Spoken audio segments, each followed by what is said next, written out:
한번 따라 하실까요? 복 있는 성도. 오늘 본문 말씀은 성경의 마지막 책인 요한계시록의 시작을 기록하고 있는 내용입니다. 요한계시록은 이 세상의 종말의 때에 일어나는 여러 가지 일과 그때 우리 예수님께서 공중에 재림하실 때 그 재림의 사건과 훗날 우리가 가게 될 새하늘과 새 땅, 천국에 대한 많은 이야기가 기록되어 있습니다. 그래서 신천지 이단이 제일 좋아하며 제일 많이 사용하고 인용하고 있는 성경이 바로 요한계시록이라고 할 수 있습니다. 하지만 요한계시록에는 미래에 대한 이야기, 종말에 대한 이야기만 있는 것이 아니라 말세의 때를 살아가는 주의 백성들이 어떻게 살아야 할지, 특별히 어떻게 해야 복을 받을 수 있는지에 대해서도 기록하고 있습니다. 복 있는 사람이 어떤 사람인지 세 번에 걸쳐서 강조하고 있습니다.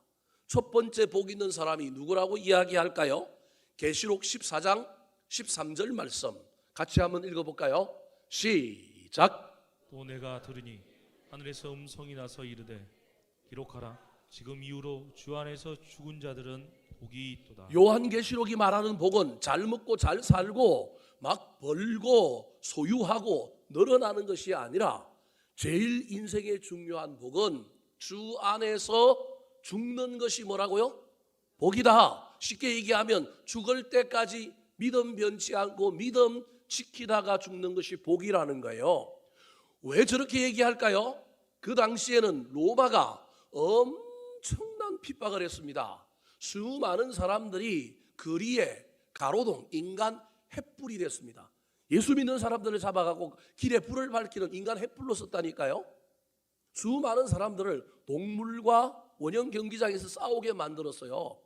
잡히면 죽으니까 살 수가 없어서 전부 어디 가서 살았느냐 하면 지상은 공동묘지인데 그 밑에다가 굴을 파고 지하 몇 층까지 파가지고 여러분 살았단 말이에요. 카타콤이라고 하는 지하 동굴 속에서 수많은 사람들이 살았어요. 어떤 사람들은 저 산속에 들어가서 바위에 굴을 파고 살았단 말이에요. 핍박이 너무 심하니까 변절자들이 생기고 또 누군가가 막 고발하기도 하고 신고하기도 하니까 이 핍박을 견딜 수 없는 상황들이 초대교회 가운데 있었던 거예요. 어떤 사람들은 목숨이 중요하니까 잠깐 안 믿는다고 해도 돼요. 그래서 예수를 믿다가 붙잡혔을 때 로마 군인이 신문하는 가운데 너 지금부터 예수 믿을래 안 믿을래 그렇게 얘기했을 때 생명을 부지하고 생명을 보존하고 나중에 다시 예수 잘 믿으면 되지 타협하는 가운데 안 믿겠습니다 그러면 살려줬어요. 비록 노예가 되게 하기는 했지만 목숨은 건졌다니까요. 여러분 목숨 건져서 예수 더 잘 믿는 것도 좋은 방법이지 않겠습니까? 그런데 초대교인들은 그렇게 타협하지 않았습니다. 그렇게 하고 잘 믿을 수 없다는 것을 알았기 때문에 그들은 끝까지 주님을 부인하지 않고 믿음 안에서 믿음을 지키다가 뭐 한 거예요? 죽은 거예요. 그래서 저렇게 이야기하는 거예요. 핍박의 세상 가운데서 믿음 변치 않고 믿음 지키다가 믿음 안에서 주 안에서 죽는 자들은 뭐가 있다고요? 복이 있다는 거예요. 두 번째 누가 복이 있다고 얘기했을까요? 자, 요한계시록 20장 6절 말씀 시작. 이 첫째 부활에 참여하는 자들은 복이 있고 거룩하도다. 둘째 사망이 그들은 다스리는 권세가 없고 도리어 그들이 하나님과 그리스도의 제사장이 되어 1000년 동안 그리스도와 더불어 왕노릇하리라. 자, 저 6절에 보면 중요한 단어가 두 가지가 나타나는데 하나가 뭐냐면 첫째 부활이라고 하는 단어가 나타났고 그 다음에 둘째 사망이라고 하는 단어가 나타났습니다. 원래 둘째 사망의 자리에는 무슨 단어가 들어가야 되느냐 하면 둘째 부활이 들어가야 되는 거예요. 순서적으로 하면 첫째 부활이니까 무슨 부활이 있어야 돼요? 둘째 부활이 있어야 되는데 둘째 부활을 다르게 표현해놨어요. 뭐라고 표현해놨냐면 둘째 사망이라고 표현해 놓은 겁니다. 왜 그렇게 표현해놨을까요? 첫째 부활이 무엇이냐 하면 우리 모든 인간은 예수를 믿으나 안 믿으나 똑같이 죽습니다. 그러나 최후 심판 날에 예수님께서 공중으로 재림하실 때 여러분 살아있는 사람은 그대로 휴거되어서 공중으로 올라가지만 예수 믿고 먼저 죽은 자들이 부활을 합니다. 이 예수 믿고 죽었다가 부활한 사람들을 뭐라고 얘기하느냐 하면 첫째 부활이라고 합니다. 그래서 이 땅에 예수님이 오실 때 살아있었던 사람들이 그대로 공중으로 휴거하여, 그리고 먼저 죽은 예수 믿는 사람들이 부활하여 하늘에서 공중에서 어린 양 예수 그리스도와 함께 혼인잔치를 벌이고 기뻐하는데 그것을 천년왕국이라고 얘기합니다. 그런데 이 천년왕국이 끝나고 나면 이 천년왕국은 꼭 천년이냐 이런 의미가 아닙니다. 영원하다라고 하는 의미를 담고 있는 거예요. 여하튼 그곳에서 천년왕국 어린 양의 혼인잔치가 펼쳐지고 나면 예수님께서 다시 이 땅에 내려오셔서 죽은 자들을 부활시킵니다. 예수 안 믿는 사람들을 부활시키는 거예요. 그래서 예수 믿는 자들이 먼저 부활하여 혼인잔치를 베풀 때 그때 부활한 사람들이 첫째 부활, 그것이 끝나고 난 다음에 안 믿는 사람들을 부활을 시켜서 그들을 하얀 보좌, 백보좌 앞에 모아놓고 심판을 베푸는 거예요. 그래서 그 사람들은 어디로 가느냐 하면 지옥으로 가는 거예요. 이게 무슨 부활이에요? 둘째 부활인데, 이 둘째 부활을 당한 사람들은 둘째 부활이 부활로 끝나는 것이 아니라 어디로 가요? 지옥에 가서 영원한 불 가운데 있는 거예요. 그래서 둘째 부활이라고 하지 않고 뭐라고 얘기했다고요? 둘째 사망이라고 표현한 거예요. 여기서 저와 여러분이 좀 고민을 해봐야 합니다.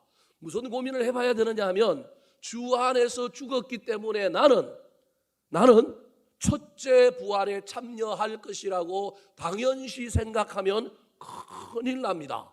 첫째 부활이니까 주 안에서 죽었으니까 복받은 사람일 뿐만 아니라 이 복받은 사람은 당연히 첫째 부활에도 참여하는 복을 받을 거라고 저와 여러분이 그냥 자동적으로 생각하면 큰일 난다라는 겁니다. 주 안에서 죽었는지 안 죽었는지는 누가 판단해요? 우리가 판단하면 안 되는 거예요. 내가 판단하는 게 아니고 누가 판단해요? 하나님이 판단해요.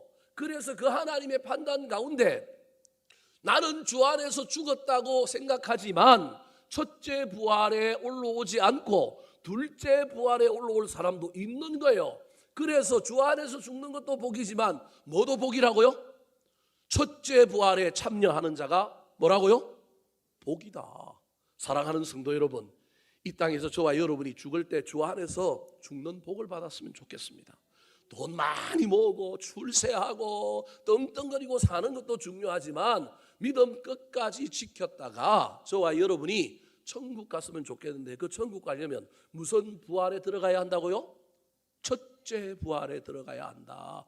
주 안에서 죽었다고 하는 사람들 중에 첫째 부활에 못 들어갈 사람 참 많을 거예요. 이 땅에서 주 안에서 죽고 목사가 장례를 치르고 수많은 교인들이 와서 울어주고 천국 갔다고 환송해 줬지만 정작 저 천국에 가보면 첫째 부활에 참여하지 못했을 사람들이 제 개인적으로는 수두룩빽빽할 거다. 목사들 중에도 못 올 사람 많을 거고 전혀 생각지도 않았던 사람들도 올 거다. 그래서 저와 여러분, 이 땅에서도 예수 믿고 죽으시고 예수 믿고 죽는 것만으로 저와 여러분이 끝나는 것이 아니라 저 천국의 영생에 들어가는 첫째 부활의 그룹에 들어가는 복을 받아 누렸으면 좋겠습니다. 로마의 핍박이 너무 심했기 때문에 이 땅에서의 삶보다는 저 죽음 이후의 세계에 대한 이야기를 하면서 그게 복이라는 거예요. 그러면 초대교회 사람들은 그냥 이 땅의 삶은 꺼이꺼이 하다가 꼬람만 받다가 그냥 돌아가셔야만 할까요? 아닙니다. 또 다른 복에 대해서 이야기하고 있습니다. 그것이 무엇일까요? 자, 세 번째 복 있는 사람에 대한 요한계시록의 강조입니다. 계시록 22장 7절 말씀 시작. 보라, 내가 속히 오리니 이 두 마리의 예언의 말씀을 지키는 자는 복이 있으리라 하더라. 첫째와 둘째 복은 죽음에 대한 이야기, 죽음 이후의 이야기, 우리 개인이 종말을 맞이하여 죽게 되었을 때 우리가 받아야 될 복에 대해 이야기한다면, 그것만 있다고 하면, 현실의 삶에는 복이 없다고 한다면 우리가 너무 허무하지 않습니까? 로마의 핍박 가운데서 그렇게 힘들게 살았지만 하나님께서 그 속에서 초대교회 교인들이 또 다른 복이 하나 있다고 격려하는 거예요. 그게 뭐냐 하면 핍박 속에서도 뭘 지키라고요? 예언의 말씀, 하나님의 말씀을 붙들고 실험하면 역전되게 해주신다, 반전되게 해주신다. 하나님께서 놀라운 이 세상에 뭐 더 준다고요? 복을 준다라는 거예요. 여러분 실제로 그래서요, 너무너무 인간의 입장에서는 오래됐지만 300년 만에 역전이 일어났어요. 기독교가 공인이 되고요, 기독교가 모든 세상의 주류가 돼요. 왜요? 초대교인들이 말씀 붙들고 실험했기 때문에. 성경이 말하는 복은 우리가 말하는 복하고는 너무 달라요. 우리는 받고 모으고 늘어나는 것이 복이라고 얘기하지만 성경은 다르게 이야기하는 거예요. 살고 누리고 나누는 게 복인데요, 그 중에 하나가 하나님이 이 땅에서 저와 여러분이 죽음 이후에 가야 되는 주 안에서 죽는 복, 첫째 부활에 참여하는 복뿐만 아니라 이 땅의 현실 가운데서도 복을 받을 길을 열어놨는데, 그 중에 대표적인 복이 무슨 복이냐면 말씀을 지키는 복이라는 거예요. 근데 재미난 건 저 세 번째 말씀 지키는 복이 어디에도 나오느냐 하면 오늘 본문에도 나와요. 몇 절에 나와요? 3절입니다. 자, 앞에 하면 다시 한번 보여주실까요? 22장 7절이 요한계시록의 제일 마지막이에요. 물론 그 뒤에 마라나타 이래가고 한두 구절이 더 있긴 하지만 하여튼 7절이 결론이라고 보면 돼요.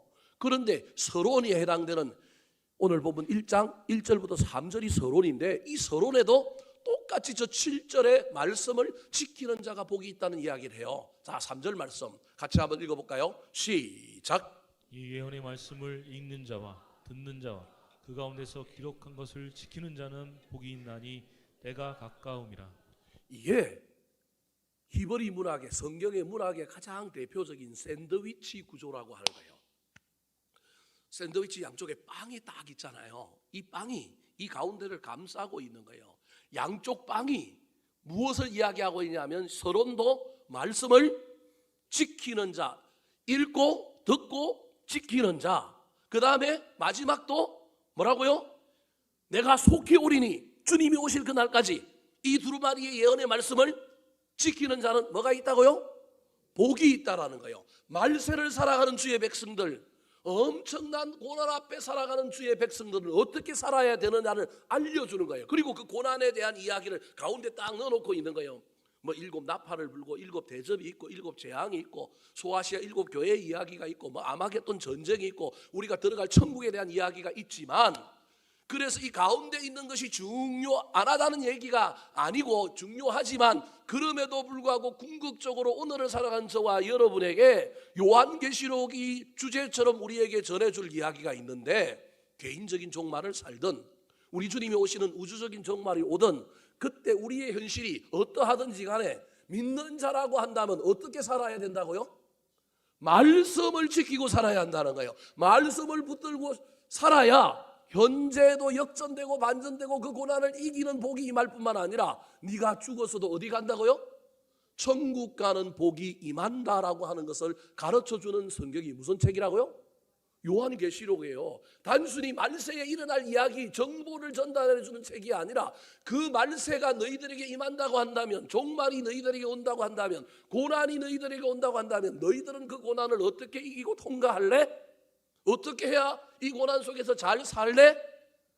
말씀을 지키는 것이다. 말씀을 붙들고 사는 것이다. 다르게 얘기하면 왜 말씀을 지켜야 하느냐 하면, 말씀을 지키면 뭐가 임하기 때문에? 복이 임하기 때문에 말씀을 붙들라는 거예요.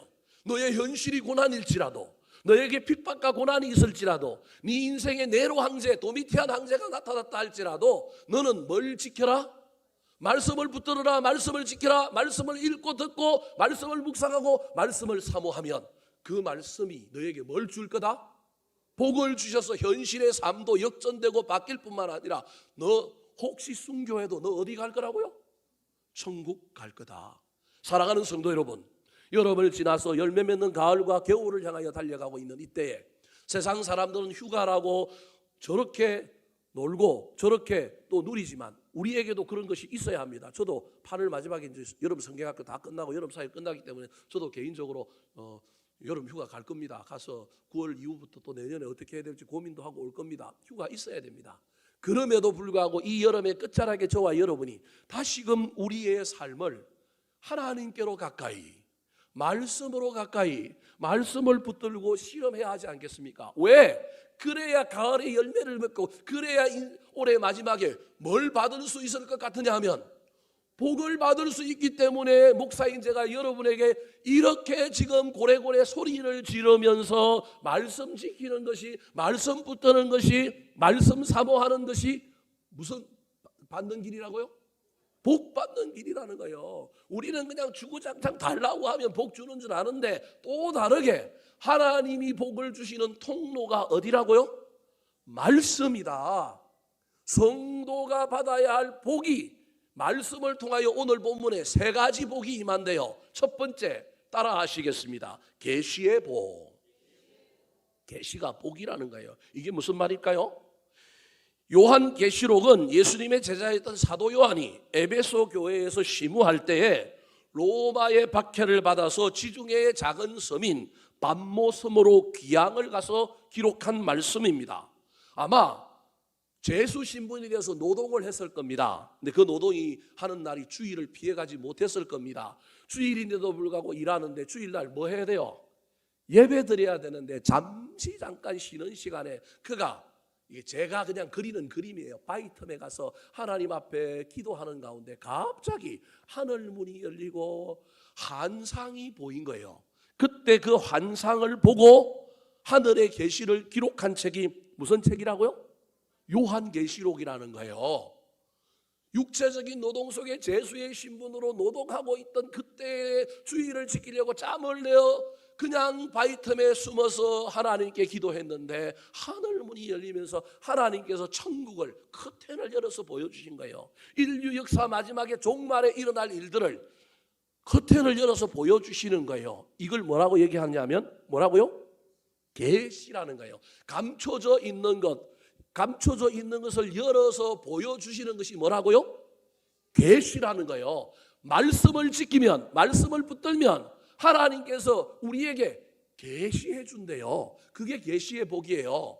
계시는 열어 보여주시는 것으로, 계시에는 두 종류의 계시가 있습니다. 하나는 무슨 계시요?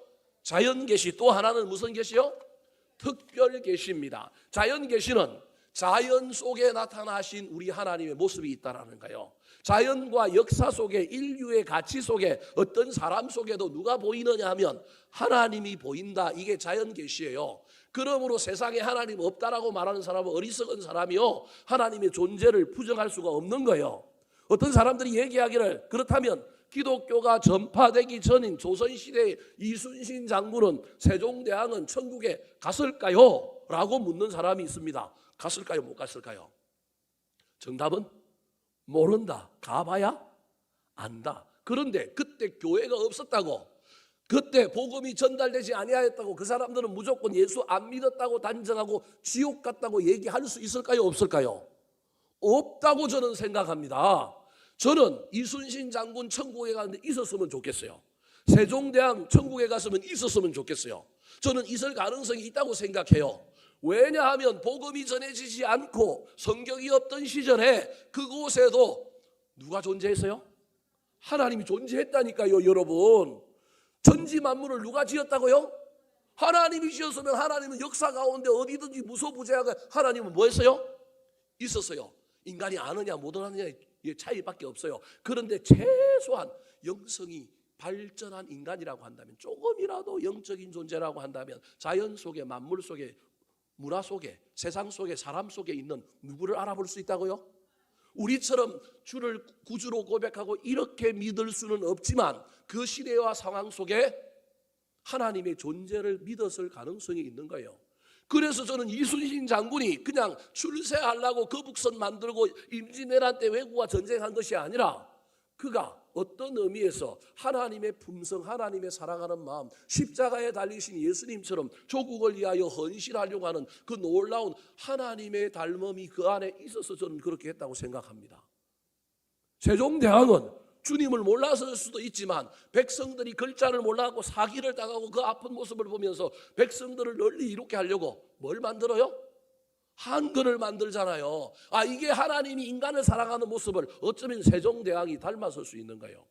그들이 하나님을 만났는지 알았는지는 알 수는 없지만 그건 누구밖에 알 수 없느냐 하면 하나님밖에 알 수 없지만 우리 하나님은 교회가 없었다고 성경이 없었다고 복음을 전하는 사람이 없었다고 다 지옥 같다고 말하지 않는 거예요. 그들의 양심에 따라서 그들의 문화 속에 그들의 수준 속에 그들의 상황 속에서 하나님의 존재를 알고 믿었느냐를 양심을 가지고 우리 하나님이 뭐 할 거라고요?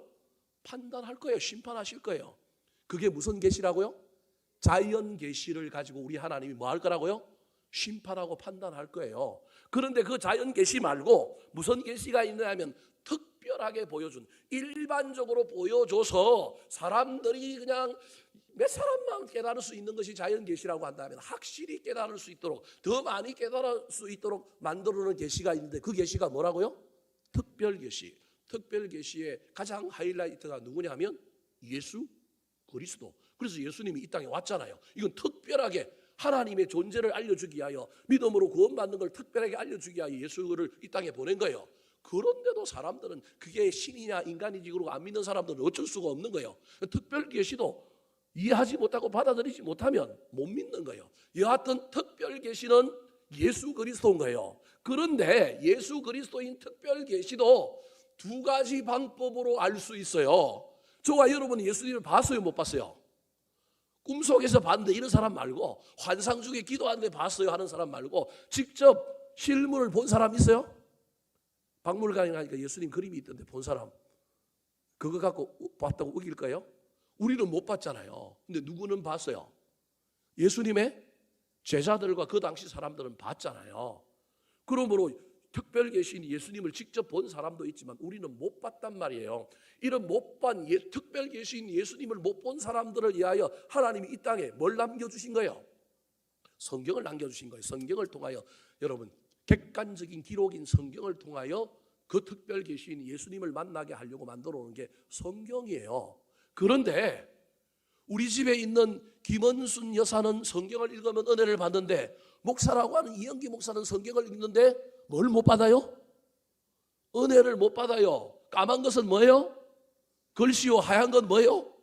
종이에요. 기록된 객관적인 특별 계시의 말씀이 우리 가운데 있다 할지라도 이걸 인문학적 책으로 이해하거나 이걸 그냥 소설로 이해하는 사람은 특별 계시가 특별하지가 않아요. 하찮게 되는 거예요.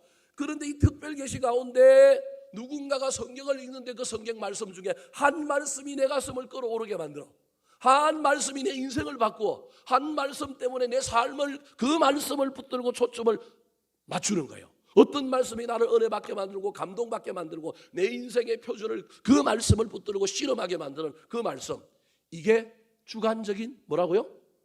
특별 계시인 거예요. 이건 무슨 계시요?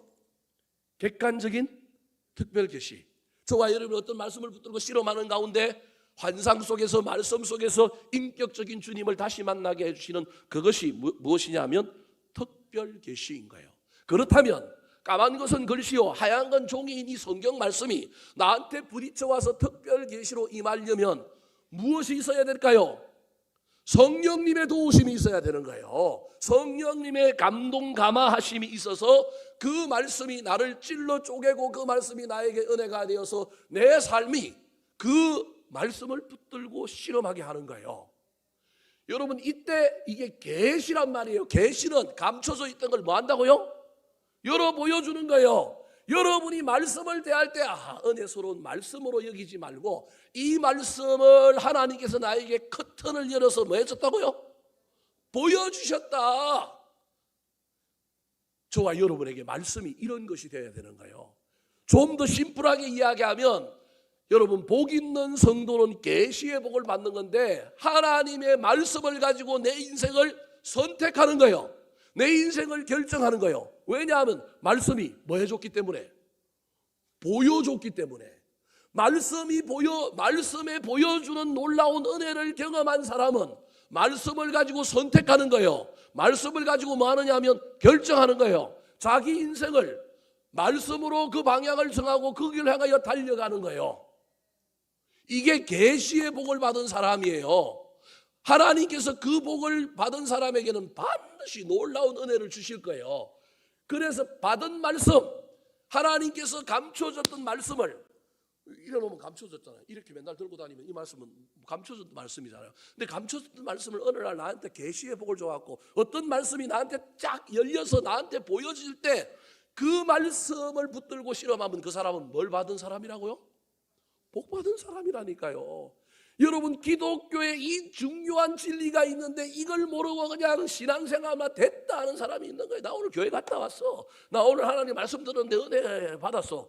은혜 받았으면 어떻게 하라는 거예요? 계시가 열렸냐는 거예요. 그 열려진 계시의 말씀을 가지고 내 인생을 결정하고 선택하고 내 인생의 말씀을 방향을 바꾸냐고요.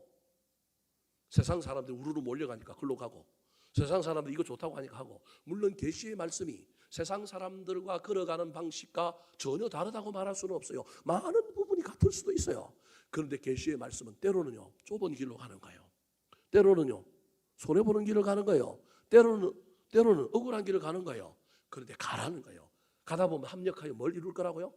선을 이룰 거라. 가라는 거예요. 선택하라는 거예요. 좁은 길이지만 선택하면 나중에 그 길이 오아시스가 있을 거라는 거예요. 이게 계시예요. 그래서 계시는 저와 여러분에게 먼 미래를 보여주는 거예요. 앞날을 보여주는 거예요. 말씀이 나한테 그걸 보여줘야 된다니까요. 예수를 주구장창 믿는데, 설교를 주구장창 듣는데, 성경을 읽는데 말씀이 내 발의 등이요 내 길의 빛이 아닌 사람은 어떻게 예수를 믿는 거예요? 예수 믿는 사람의 최고의 복이 계시의 복이에요. 이 복을 안 받은 사람들이 교회 안에 너무 많은 거예요. 그래서 그냥 주구장창 하늘에다 파이프 대놓고 그냥 주여 복 주세요 그러는 거예요. 그게 틀렸다는 얘기가 아닙니다. 맞습니다. 그럼에도 불구하고 하나님이 때로는 우리 인생에게 살아가야 할 길을, 결정해야 될 일을, 선택해야 될 일을 하나님께서 말씀으로 우리에게 알려주셔야 되는데, 귀가 열리고 눈이 보여서 그 말씀이 들리고 그 말씀이 보여야 되는데 그건 예수를 믿으면서도 안 하려고 그러고, 그래서 선택의 순간마다 말씀의 조명을 받고 말씀의 인도함을 받고 결정의 순간마다 하나님이 나한테 뭐라고 하셨는가 살펴봐야 되고, 인생의 방향을 정할 때도 그 말씀의 방향을 가지고 정해야 되는데 세상 사람들이 가는 길을 가는 거예요. 누군가가 좋다 하면 그 길을 그냥 가는 거예요. 그러니 하나님의 말씀대로 안 사는데, 하나님 말씀을 안 지키는데 하나님이 뭘 안 주셔요? 복을 안 주셨는데도 불구하고 계속 하나님 앞에 그냥 기도에 짝대기만 대놓고 뭐 달라고요? 복 달라고. 우리 주님이 머리가 아픈 거예요. 이거 줘야 돼 말아야 돼.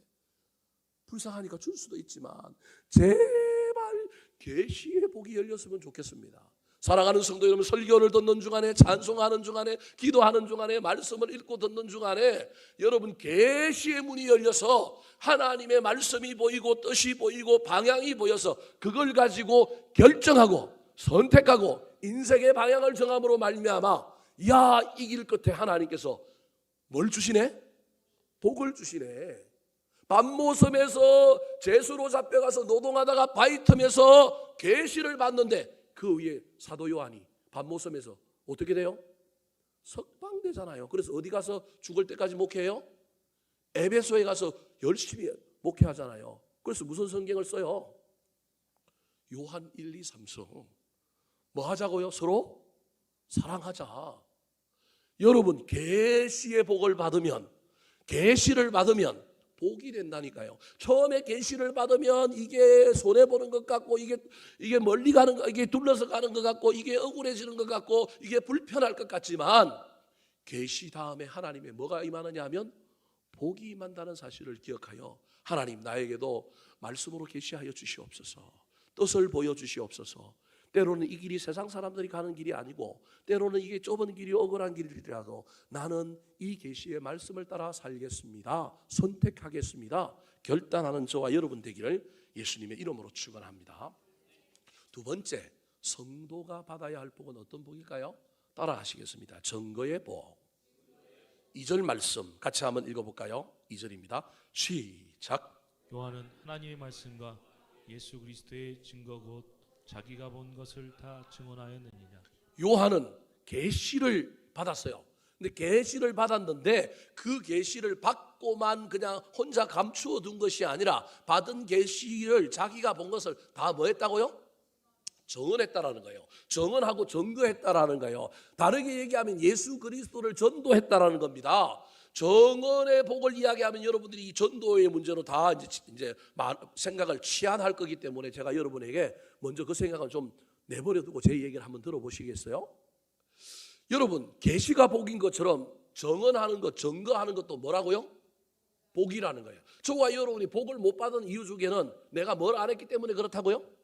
정언을 안 하고 증거를 안 했기 때문에 그럴 수 있어요. 말이 좀 이상합니까? 고속도로를 가거나 도로를 갈 때, 지금은 다른데 옛날에 뭐가 붙어져 있어요? 플랜카드 왜 붙여놨어요? 교통사고를 당했는데 뭐가 없어요? 증인이 없어. 내가 피해자인데 이 피해를 뭐 할 사람이 없어요? 증명해 줄 사람이 없는 거예요. 그래서 플랜카드를 붙여두고 몇월 며칠 몇 시경에 무슨 차와 무슨 색깔의 차가 뭐 하는 것을 본 사람이 있으면 연락 주시면 후사하겠습니다. 지금은 그런 카드, 그런 플랜카드 들어 있어요, 없어요? CCTV나 뭐 이런 게 없는 데만 있을 거예요. 요즘은 대부분 차에 블랙박스가 다 있으니까 그런 거 잘 안 붙여 놓잖아요. 블랙박스가 있으니까 다 있잖아요. 그래서 여러분, 교통사고 나면 자기 스스로 내가 피해자라고 생각하지 말고 어떻게 될지 몰라요. 그래서 내 옆 뒤에 있는 차들에게 전화번호 따고요, 번호 물어보고요, 반드시 나중에 블랙박스 좀 도와주십시오라고 뭐 해야 돼요? 여러분 부탁하고 가야 돼요. 안 그러면 나중에 서로 합의하고 서로 뭐 하다가 피해자와 가해자가 뭐 하는 경우가 생겨요? 뒤바뀌는 경우가 허다하다니까요. 근데 나의 무고함을 뭐 해줘야 돼요? 증명해 줄 사람이 있어야 되잖아요. 증언하고 증명하면 여러분, 그것 때문에 이긴 사람은 뭐 한다고요? 후사하겠다니까요. 하나님이 저와 여러분의 증거의 삶을 살면, 내가 증언하고 증명하면 하나님이 우리한테 뭐 하신다고요? 후사하신다니까요. 그래서 증거가, 증언이 뭐라고요? 복이라니까요. 여러분, 복이라니까요. 증언은 누구한테 시킬까요? 첫 번째, 본 사람. 안 본 사람한테 정인시키면 안 되잖아요. 본 사람. 두 번째, 본 사람이 누구 편? 내 편. 세 번째로는 그 사람이 마음을 안 바꾸고 가서 끝까지 내 편을 들어줄 믿을 만한 사람. 현대재판에 정인을 세웠는데 정인이 나중에 마음 바꿔갖고 매수당해갖고 정언을 어떻게 해요? 뒤집어 버려요. 그러면 그 재판은 반드시 뭐 하게 돼 있어요? 치게 되었어요. 현대재판에 증거가 애매모호한 건 정인으로 이야기하는데, 정인이 누구 편이냐? 실컷 내 편인 줄 알고 세웠는데 그 정인이 내 편 드는 게 아니라 누구 편을 들어버려요? 상대편을 들어버리는 거예요. 사랑하는 성도 여러분, 하나님이 똑같다니까 이 세상을 향하여 저와 여러분을 뭘로 세웠다고요? 정인으로 세웠다니까요. 우리가 누구 편이 돼야 되는 거예요? 하나님 편이 돼야 돼요. 우리는 은혜 받아서 특별 계시를 통하여 예수님을 봤어야 돼요. 예수님을 만났어야 돼요. 경험했어야 되는데, 그리고 누구 편이 돼야 돼요? 하나님 편 들어야 되는데 세상이 돈 좀 준다 그러니, 세상이 우리한테 좀 부자 되게 해준다 그러니 싹 마음을 바꾸면 돼요, 안 돼요? 안 되는 거예요. 그래서 끝까지 주님 편 들고 유혹에 넘어가지 않고 믿을 만한 정인으로 살면 하나님이 우리한테 후사해 주신대요. 이게 지금 제가 오늘 여러분에게 하고 싶은 얘기예요. 하나님이 복을 주신다니까요. 그래서 계시도 복이지만, 계시는 미리 되어질 일이기 때문에 되어질 일을 알고 선택하여 그 말씀대로 살면 복을 받는 것처럼, 정언하는 일, 증거하는 일도 뭘 받는다고요? 복을 받는다니까요. 성경에서 예수님께서 정인이라고 하는 단어를 3번 쓰셨습니다. 언제 썼느냐 하면 마태복음 28장에 보면 너희는 세상 끝날까지 내 뭐가 되라고요? 정인이 되리라. 사도행전 1장 8절에 보면 예수님께서 뭐라고 얘기하면, 성령이 너희에게 임하시면 땅끝까지 이르러 내 뭐가 되라고요? 네. 예수님이 정인이라는 단어를 그때 마태복음에 한 번, 사도행전에 한 번 써요. 또 어디에서 썼는지 아십니까? 누가복음 24장 46절부터 48절 같이 한번 읽어볼까요? 시작. 또 이르시되 이같이 그리스도가 고난을 받고 제3일에 죽은 자 가운데서 살아날 것과 또 그의 이름으로 죄사함을 받고 회개가 예루살렘에서 시작하여 모든 족속에게 전파될 것이 기록되었으니 너희는 이 모든 일의 증인이라. 부활하신 예수님께서 제자들 보고 너희는 이 모든 일에 뭐라고요? 증인이다. 마태복음 28장에 보면 너희는 모든 족속으로 제자를 삼아 아버지와 아들과 성령의 이름으로 세례를 주고 세상 끝날까지 내 증인이 되라고 이야기하셨어요. 사도행전 1장 8절에 보면 땅끝까지 이르러 뭐가 되라고 얘기하셨다고요? 왜요? 부려먹으려고요? 뭐 주시려고? 여러분 안 믿네 제 얘기를. 자꾸 제가 여러분 뭐 일 시키려고 그러는 줄 아네. 여러분 이게 성경의 이야기라니까요. 아니에요. 진짜요. 주님이 그래요. 아무 일도 안 하는 사람, 정인이 아닌 사람에게 복 주실 일은 없어요. 물론 우리 하나님 사랑이 많으셔서 정인 안 돼도 우리에게 복 주시지만 특별히 어떤 사람에게 복을 준다고요? 정인에게 복을 주신다니까요. 정인, 그러니까 이제 전도해야 될 것에 대한 이야기에 여러분의 마음이 빡히면서 이제 부담스럽잖아요. 제가 지금 전도에 대한 이야기를 하는 것이 아닙니다. 정의는 다양한 방법으로 할 수 있어요. 삶의 현장에서, 일터에서 저와 여러분이 삶으로 할 수 있는 거예요. 사도 요한은 요한계시록이라고 하는 것을 입으로 말하지 않고 뭐 한 거예요? 귀로 글로 했잖아요. 정인이 되는 방법은 다양하다니까요. 우리 옆집에 사는 신혼부부가 치고받고 싸우고 맨날 뭐가 날아가고 던지고 그러더니만 그 여자가 어느 날 갑자기 덕양중앙교회를 갔다 오더니 마음이 싹 바뀌어갖고 왼수 같은 남편을 사랑하기 시작하더니 그 옆집에서 갑자기 막 웃음꽃이 피고 막 좋아하는 일들이 펼쳐졌어요. 아랫집에 있던 어떤 남자가 야, 우리 윗집에 맨날 싸우더니만 요즘은 안 싸우고 저 집이 막 화목하네. 그러면서 아내한테 이야기해요. 너도 덕양중앙교회 좀 갔다 와라. 뭔 얘기인지 잘 모르는 사람 몰라도 돼요. 여러분 이 이야기의 핵심 속에 어떤 의미가 들어있는 거예요? 그 사람들은 지금 무슨 삶을 사는 거예요? 정인의 삶을 살고 있잖아요. 꼭 예수 믿으라고 막 교회 두르고 나가서 예수 천당 불신 지옥 해야만이 정인인 거예요? 아니라니까요, 여러분. 저와 여러분이 그리스도의 향기를 드러내면서 삶의 현장에서 세상의 식과 방식이 아니라 다른 식과 방식으로 사는 삶을 통하여 사람들에게 여러분 향기를 날리고 근사하게 보일 때 기회가 되면 내가 한번 야 우리 교회나 한번 가보자. 너 인생에 그렇게 문제가 있는 건 내가 너를 위해서 기도해 줄게. 그러면서 젓가락을 가지고 고구마가 익었는지 안 익었는지 뭘 해봐야 돼요? 여러분 주변에 고구마가 수도 없이 있는데 여러분 좀 찔러봤어요? 안 찔러도 돼요. 찔러기 전에 뭐부터 해야 돼요? 삶아야지. 삶지도 않고 찔러보면 돼요. 한국교회 전도가 고구마 삶지도 않고 뭘 하는 거예요? 자꾸 젓가락 갖고 뭐 하는 거예요? 찌르기만 하는 거예요. 고구마가 아파갖고 나 싫어, 나 안 삶길래 그러는 거예요 지금.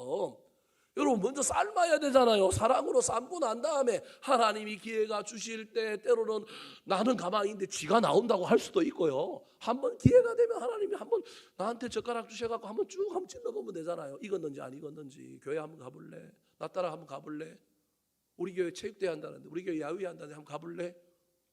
여러분 이게 정인이에요. 사랑하는 성도 여러분, 다양한 방법으로 저와 여러분이 정인의 삶을 좀 살아보시기 바랍니다. 어쩌면 저와 여러분이 복을 못 받은 게 정인의 삶, 정거하는 삶을 안 살았기 때문에 우리 하나님이 복을 안 주시는지도 몰라요. 계시가 복일 뿐만 아니라 여러분 정언하는 일, 정거하는 일이 복임을 깨달아서 말세 때든지 저와 여러분의 삶을 이 오늘날 천국과 같은 이 한반도 대한민국의 삶이든지 간에 이 삶 속에서 하나님 나한테 계시의 문을 열어주셔서 내가 계시의 말씀 붙들고 살아가고 내가 내 삶 속에서 향기를 바라는 정언하는 삶을 살아갈 때 주님 나한테 복을 주십시오. 기도하는 저와 여러분 되기를 예수님의 이름으로 축원합니다. 마지막입니다. 복 있는 성도는 어떤 사람일까요? 따라 하시겠습니다. 지키는 복. 3절 말씀 같이 한번 읽어볼까요? 시작.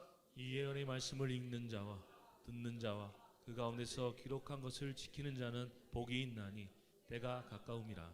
자, 복 있는 사람 세 사람을 요한계시록 1장 3절에 들고 있습니다. 첫 번째가 말씀을 읽는 자, 두 번째가 뭐라고요?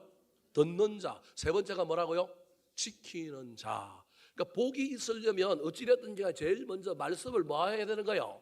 가까이 해야 되는 거예요. 가까이에서 뭐 해야 돼요? 읽어야 돼요. 이게 말씀을 사모하고 말씀을 가까이 하는 자의 태도입니다. 근데 그 사람이 그 다음에 뭐 해요? 듣는다는 거예요. 여기는 귀로 듣는다는 의미도 있지만 뭘로 들어요? 마음으로 들어요. 마음으로 들었다는 말은 무슨 말이에요? 결단하는 거예요. 내가 이 말씀대로 살리라, 순종하리라 결단하는 거예요. 그래서 말씀을 듣는 것만으로 저와 여러분이 말씀을 지키는 복을 받을 수는 없어요. 여러분이 교회에 와서 지금 말씀을 읽었어요. 아까 말씀을 들었어요. 우리 교회는 맨날 화면에 띄워놓고 말씀을 뭐하라고 해요? 주구장창 읽으라 그러잖아요. 여러분 읽기 때문에 예배 시간이 긴 거예요. 그래서 제가 다 읽고 제가 하면 훨씬 빨리 가요. 근데 하나라도 남게 하려고 막 맨날 읽으라 그러고 따라하라 그러잖아요. 저는 여러분들 그렇게 시키는 게 저는 좋을까요? 그냥 저 혼자 점잖게 쭉 하는 게 저도 편해요. 그런데 어떻게 하면 뭐라도 하나 남게 하려고 말씀을 읽는 거예요. 그런데 읽는 것을 들었어요. 읽는 걸 넘어서서요. 뭐 해야 되느냐 하면 들어야 되는 거예요. 결단해야 되는 거예요. 순종하기로 결단해야 되는 거예요. 근데 결단만 하면 안 되고 삶의 현장에서 그 말씀대로 뭐 해봐야 돼요? 살아봐야 돼요. 그걸 뭐라고요? 지키는 것. 저 말씀을 읽는다라고 할 때 단순히 우리가 그냥 소리내어 읽는 것이 아니라 말씀을 듣는 것까지 다 포함하는 거고요. 뒤에 듣는다라고 하는 것은 결단하는 의미가 있는 거예요. 나를 말씀 앞에 세우고 이 말씀이 은혜스럽네라고 이기로 듣고 보내는 것이 아니라 내가 이 말씀대로 살아야지. 내가 이 말씀을 붙들고 실험 한번 해봐야지. 그게 듣는 거예요. 이제 순종이 결단이 저 듣는다라고 하는 단어 속에 들어가 있는 거예요. 근데 더 나아가서 지킨다라고 하는 말은 실컷 결단하고 나갔는데 삶의 현장에 가면 저와 여러분이 판판이 깨지는 거예요. 그 말씀대로 못 살고 그 말씀은 어디 갔는지 없고 삶의 현장에 가보니까 세상 시가 방식이 들어오고 내 생각이 들어오는 거예요. 근데 그때 다시금 깨닫고 돌아와서 하나님 내가 잘못했습니다. 용서해 주십시오. 그리고 다시금 말씀 붙들고 실험하는 자에게 뭐가 있나니? 복이 있나니. 사랑하는 성도 여러분, 말씀을 지키면 말씀이 누굴 지킬까요? 나를 지킵니다. 말씀을 들으면 하나님도 그냥 우리 이야기 듣는 거예요. 말씀을 읽으면 하나님 그냥 우리 인생 읽고 있는 거예요. 그래갖고 복을 못 받아요. 읽고 듣는 걸 넘어서서 결단하여 뭐 하려고 애를 쓰라고요? 지키려고 애를 쓰시기 바랍니다. 말씀을 마치려고 합니다. 열매 맺는 가을이 다가오고 있습니다. 금방 여름은 물러가고 가을이 될 것입니다. 다시금 말씀 중심으로 예배 중심으로 우리의 삶을 전환해야 하지 않겠습니까? 그래서 세상의 시가 방식이 내 생각을 따라서 모든 인생을 결정하는 것이 아니라 하나님의 계시의 말씀이 나한테 다 열려졌어. 그 말씀 붙들고 선택하고 그 말씀 따라가기로 결심할 뿐만 아니라 삶의 현장에서 내가 고구마 여러 번 삶을 뿐만 아니라 내가 정인이 되어야 하지 않겠습니까? 더 나아가서 말씀을 붙들고 삶의 현장에서 실험함으로 하나님께서 역전시켜 주시고 반전시켜 주시는 놀라운 은혜를 경험해야 하지 않겠습니까? 오늘 본문 말씀 말고도 시편에 보면 복 있는 사람에 대한 이야기가 나옵니다. 시편 1편 1절 2절 한번 읽어볼까요? 시작. 복 있는 사람은 악인들의 꾀를 따르지 아니하며 죄인들의 길에 서지 아니하며 오만한 자들의 자리에 앉지 아니하고 오직 여호와의 율법을 즐거워하여 그의 율법을 죄하로 묵상하는도다. 복 있는 사람에 대한 이야기를 하면서 1절은 소극적인 것을 이야기하고 있다면 2절은 적극적인 것을 이야기하는 거예요. 여러분, 소극적인 것이 어려울 것 같지만 훨씬 더 쉬울 수가 있어서 쉬운 방법을 먼저 알려주는 거예요. 2절이 쉬울 것 같지만 잘 안 돼요. 그래서 적극적인 방법을 2절에 뒤에 나오는 거예요. 근데 저는 여러분에게 도전하고 싶은 거예요. 소극적인 방법보다 무슨 방법으로 성부 한번 해보자고요? 적극적인 방법으로 이 가을에 해보자는 거예요. 복 있는 사람 소극적으로 안 하면 된다는 거. 뭘 안 하면 돼요? 따르지 않으면 돼요. 뭐 안 하면 돼요? 안 서면 돼요. 뭐 안 하면 돼요? 앉지 않으면 된다는 거예요. 제가 설교 시간에 옛날에 여러분이 예를 들었잖아요. 어떤 버스가 하나 지나가는데 그 버스 안에 사이키 조명이 막 있고요. 음식이 가득 차 있고요. 그 안에 쭉쭉빵빵 미인들이 있고요. 거기 보니까 막 술도 있고 담배도 있고 막 마약도 있고요. 막 희양찬란해요. 근데 그 버스가 내 앞을 그냥 날 보라는 듯이 서서히 지나가요. 나도 모르는 사이 고개를 쭉 빼고 그 버스를 뭐예요? 따라가요. 이게 세상을 향하여 저와 여러분이 세상의 시가 방식을 세상에 사는 사람들을 향해 따라가는 거예요. 근데 신기하게 그 버스가 또 누구 앞에 딱 서요? 내 앞에 딱 서요. 얼마나 유혹이 돼요. 근데 문이 어떻게 해요? 열려요. 그래서 내가 어떻게 해요? 자연스럽게 올라가 그 자리에 앉았어요. 그래서 나도 부어라 마셔라 거기서 그냥 가는 거예요. 이건 복 있는 사람이 아니라 악인이 되는 거예요. 이렇게 부정적인 측면에서 소극적으로 뭘 안 하는 것도 중요하지만 안 하는 것보다 또 얘기하고 있어요. 묵상한다라는 거예요. 이 이야기 읽는 자와 듣는 자와 지키는 자 속에 듣는 자에 대한 이야기는 거예요. 묵상하는 가운데 결단하는 거예요. 이 말씀 좋은 말씀. 내가 이 말씀대로 한번 살아버리라. 손해를 보더라도 좀 둘러가더라도 하나님 나한테 주신 말씀 계시의 말씀이네. 내가 이 말씀 듣고 살아야지. 그냥 단순히 듣고 가는 게 아니라 그 말씀을 묵상하는 거예요. 저게 히브리어로는 하가라고 하는 단어인데 막 계속해서 엎조리는 거예요. 자기를 세뇌시키는 거예요. 이 말씀대로 살리라 살리라.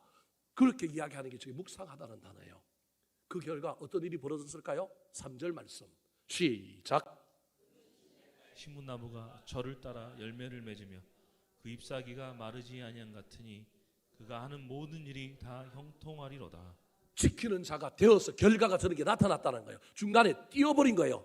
중간에 과정이 있는데 지키는 삶의 실험이 있는데 그 실험의 현장은 오늘 시편에서는 소개 안 하고 그렇게 묵상하고 읽고 듣는 자가 지켜 삶으로 말미암아 결과가 나타났대요. 무슨 결과가 나타났다고요?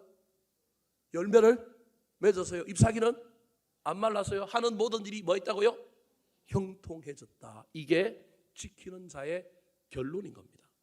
소극적인 것에 매달려 있지 말고 이 가을에 적극적인 삶으로 소극과 부정을 극복하고 예방했으면 좋겠습니다. 말씀 때문에 열매 맺고 형통한 삶이 우리 가운데 펼쳐졌으면 좋겠습니다. 사모하고 묵상함으로 선택을 잘하는 계시의 복을 받고 내가 말씀을 자랑하고 말씀을 증거함으로 하나님께서 세상에서 나를 자랑해 주고 나를 증명해 주어 내가 형통해지는 복을 받을 뿐만 아니라 내가 말씀대로 살고 말씀을 지키려고 애를 쓸 때 하나님께서 나의 가정을, 나의 자녀를, 나의 건강과 사업을, 미래를 지켜주시는 놀라운 복을 받는 저와 여러분의 이 하반기가 되기를 우리 구주 예수 그리스도의 이름으로 축원합니다.